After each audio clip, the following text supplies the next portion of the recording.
भिवू नकोस, मी तुझ्या पाठीशी आहे असे म्हणणारे माझे स्वामी समर्थ आपल्या पाठीशी असताना आपण चिंता का करायची? अनेकांची तक्रार असते की आम्ही खूप कष्ट करतो पण पैसा हातात टिकत नाही, घरात लक्ष्मी येत नाही किंवा सतत पैशाची चणचण असते. मित्रांनो, पैसा न टिकण्यामागे काही वास्तुदोष किंवा ग्रहदोष असू शकतात. आजच्या या विशेष व्हिडिओमध्ये आपण पाहणार आहोत की स्वामी समर्थांनी सांगितलेली अशी कोणती सेवा आहे, असे कोणते प्रभावी तोडगे आहेत जे केल्याने तुमच्या घरातील पैशांची चणचण कायमची संपेल. व्हिडिओ शेवटपर्यंत पहा, कारण शेवटचा उपाय हा अचूक मानला जातो. स्वामी समर्थांच्या केंद्रात सांगितले गेलेले उपाय अत्यंत प्रभावी आहेत. श्रीसूक्त पठण. दररोज सकाळी आणि संध्याकाळी घरामध्ये श्रीसूक्त पठण करावे. जर तुम्हाला वाचता येत नसेल तर ते मोबाईलवर लावावे. लक्ष्मीला प्रसन्न करण्यासाठी हे सर्वात शक्तिशाली स्तोत्र आहे. अन्नपूर्णा मातेची पूजा. स्वयंपाकघरात अन्नपूर्णा मातेची मूर्ती ठेवा आणि तिची रोज पूजा करा. स्वामी म्हणतात, जिथे अन्नाचा मान राखला जातो तिथे लक्ष्मी धावत येते. तसेच श्री स्वामी समर्थ मंत्राचा जप. पैशांच्या अडचणीसाठी किमान 11 माळा श्री स्वामी समर्थ मंत्राचा जप रोज एकाच जागी बसून करावा. तसेच पिठलं भाकरीचा नैवेद्य. गुरुवारी स्वामींना पिठलं भाकरीचा नैवेद्य दाखवून तो गरिबांना वाटावा. यामुळे अडकलेले पैसे परत मिळतात. शास्त्रानुसार काही गुप्त तोडगे जे तुमची तिजोरी रिकामी होऊ देणार नाहीत. मिठाचा उपाय. दर गुरुवारी घर पुसण्याच्या पाण्यात थोडे खडे मीठ टाकावे. यामुळे घरातील नकारात्मक ऊर्जा नष्ट होते आणि धनाची आवक वाढते. तसेच 2 लवंगा आणि कापूर उपाय. रात्री झोपण्यापूर्वी एका चांदीच्या किंवा पितळी वाटीत 2 लवंगा आणि कापूर जाळावा. याचा धूर पूर्ण घरात फिरवावा. यामुळे लक्ष्मी प्राप्तीतील अडथळे दूर होतात. पिवळी मोहरी आणि लाल कापडाचा उपाय. थोडी पिवळी मोहरी एका लाल कपड्यात बांधून तुमच्या तिजोरीत किंवा जिथे पैसे ठेवता तिथे ठेवा. हा उपाय पैशाला आकर्षित करतो. तसेच पिंपळाच्या पानाचा तोडगा. शनिवारी पिंपळाचे एक पान घरी आणावे, त्यावर गंधाने श्री लिहावे आणि ते आपल्या पर्समध्ये किंवा तिजोरीत ठेवावे. दर शनिवारी हे पान बदलावे.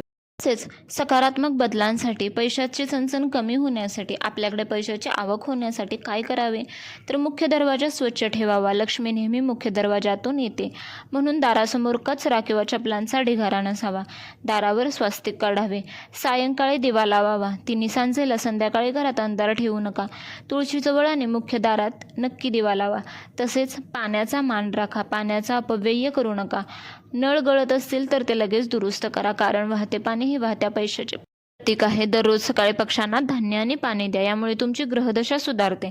तसेच कोणत्या गोष्टी करू नये ज्यामुळे दारिद्र्य येते तर सूर्यास्तानंतर झाडू मारणे. संध्याकाळी घर झाडू नये.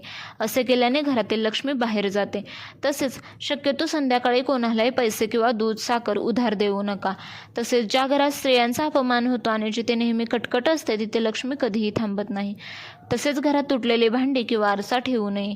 यामुळे वास्तूमध्ये दारिद्र्य येते. या गोष्टी तुम्ही कायम लक्षात ठेवा. आता पाहूया अक्षय तृतीया विशेष उपाय. जर तुम्ही हा व्हिडिओ अक्षय तृतीयेच्या आसपास पाहत असाल तर लक्षात ठेवा, या दिवशी सोन्याची नाणी किंवा कवड्या खरेदी करून त्यांची पूजा करा.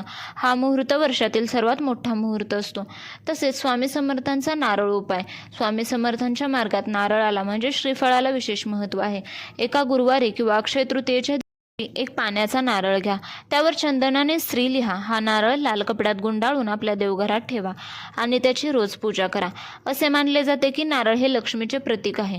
40 दिवसानंतर हा नारळ एखाद्या वाहत्या पाण्यात विसर्जित करा किंवा स्वामींच्या मठात अर्पण करा आणि नंतर दुसरा ठेवा. यामुळे अचानक येणारे आर्थिक संकटे टळतात. तसेच घराच्या उत्तर दिशेला कुबेराचे स्थान मानले जाते. तुमची तिजोरी किंवा पैसे ठेवण्याचे कपाट उत्तर किंवा पूर्व दिशेला उघडेल असे ठेवावे. तसेच घरातून नकारात्मकता काढण्यासाठी आठवड्यातून एकदा पाण्यात जाडे मोठे मीठ टाकावे आणि त्याने लादी म्हणजेच फरशी पुसावी. तसेच तुळशीजवळ आणि मुख्य दरवाजाजवळ रोज संध्याकाळी दिवा लावावा. ज्या घरात सांजवात होते तिथे लक्ष्मीचा वास कायम राहतो. तसेच कधीही कोणालाही सायंकाळच्या वेळी किंवा सूर्यास्तानंतर पैसे उधार देऊ नका. तसेच कोणाकडून मोफत काहीही घेऊ नका. त्याचे काहीतरी मूल्य नक्की द्या. विशेष महत्त्वाने उपाय म्हणजेच अक्षय तृतीया हा 3.5 मुहूर्तापैकी एक पूर्ण मुहूर्त आहे. या दिवशी केलेले दान आणि सेवा अक्षय, ज्याचा कधीही क्षय होत नाही असे राहते. या दिवशी घडा दान करावा. अक्षय तृतीयेला मातीचा नवीन घडा, माठ, पाणी भरून दान करणे अत्यंत पुण्यकारक मानले जाते.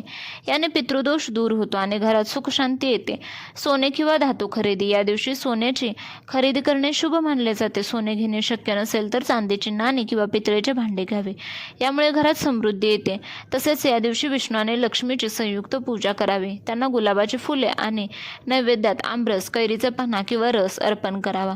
तसेच या दिवशी 7 धान्यांचे दान करावे. म्हणजेच गहू, तांदूळ, चणे, सातू अशा 7 प्रकारच्या धान्यांचे दान केल्याने अन्नाची कमतरता भासत नाही. तसेच या दिवशी स्वामी समर्थांच्या केंद्रात जाऊन दर्शन घ्यावे आणि शक्य असल्यास सेवा करावी. अक्षय तृतीयेला आर्थिक समृद्धीसाठी काही आपण विशेष उपाय तोडगे पाहणार आहोत, ते पाहूया. या दिवशी एक लाल कापड घ्या. त्यामध्ये 7 पिवळ्या कवड्या, 7 गोमती चक्र आणि 1 सुपारी ठेवा. पूजा करताना यावर महालक्ष्मी मंत्र म्हणावा. पूजा झाल्यावर ही पोतडी तुमच्या तिजोरीत ठेवा. यामुळे पैशाची चणचण दूर होऊन आवक वाढते. तसेच अक्षय तृतीय हा स्वयंसिद्ध मुहूर्त आहे. या दिवशी केलेल्या कृतीचे फळ कधीही संपत नाही. जवस आणि सातूचे महत्त्व. म्हणजेच या दिवशी सातू किंवा जवस खरेदी करणे आणि ते देवाला अर्पण करणे सोन्याच्या खरेदी इतकेच पुण्यकारक मानले जाते. नंतर हे धान्य गरिबांना दान केल्यास घरातील दारिद्र्य नष्ट होते. पितृतर्पण म्हणजेच आर्थिक प्रगती रोखण्यामागे अनेकदा पितृदोष असतो. अक्षय तृतीयेला पितरांच्या नावाने थंड पाणी, छत्री, पंखा किंवा वाहना दान कराव्यात. पितर तृप्त झाले की घराला आशीर्वादाचे कवच मिळते आणि अडकलेला पैसा परत मिळतो. तसेच श्रीयंत्राची स्थापना. जर तुमच्या घरात श्रीयंत्र नसेल तर या दिवशी स्फटिक श्रीयंत्राची स्थापना करून त्यावर कुंकुमार्चन करावे.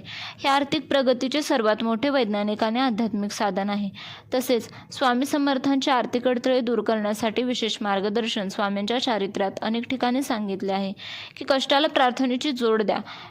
पिंपळ वृक्षाची सेवा करा. शनिवारी किंवा अक्षय तृतीयेला पिंपळाच्या झाडाला दूध, पाणी अर्पण करावे आणि 7 प्रदक्षिणा घालाव्यात.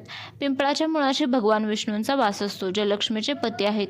विष्णू प्रसन्न झाले की लक्ष्मी आपोआप स्थिर होते. तसेच कडधान्यांची सेवा. म्हणजे स्वामी केंद्रात किंवा गरिबांना हिरवे मूग दान करा. हिरवा रंग हा बुध ग्रहाचा आहे, जो व्यापाराचा आणि बुद्धीचा कारक आहे. यामुळे गुंतवणुकीतून चांगला परतावा मिळतो. तसेच कर्जमुक्तीसाठी उपाय. जर कर्ज फिटत नसेल तर मंगळवारी ऋणमोचक मंगलस्तोत्राचे पठण स्वामींसमोर बसून करावे. तसेच पैसा टिकण्यासाठी वास्तू आणि वैज्ञानिक बदल. पैसा येत असूनही टिकत नसेल तर घराच्या ऊर्जेत बदल करणे आवश्यक आहे. त्यामुळे ईशान्य कोपरा, घरातील ईशान्य दिशा नेहमी रिकामी, स्वच्छ आणि तिथे पाण्याची व्यवस्था ठेवावी. तेथे कचरा किंवा जड वस्तू असल्यास लक्ष्मी घरात टिकत नाही.